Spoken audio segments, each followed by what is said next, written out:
Aabot sa mahigit 21,000 baril ang nakumpiska sa kampanya kontra loose firearms ng Philippine National Police sa iba't ibang bahagi ng bansa.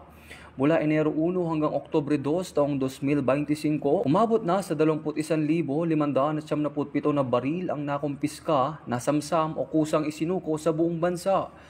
Kasabay nito ang 9,044 na katao ang naaresto dahil sa mga kasong may kinalaman sa ilegal na baril, habang 7,759 na baril ang voluntaryong isinailalim sa pag-iingat ng otoridad.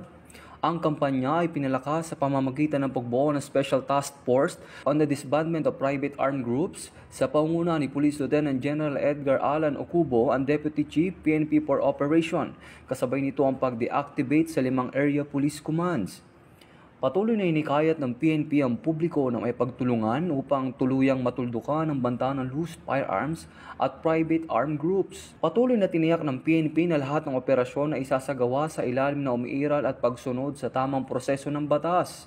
Inihikayat din ito ang publiko na may pagtulungan sa mga otoridad sa pagbibigay ng impormasyon ukol sa mga loose firearms at private armed groups.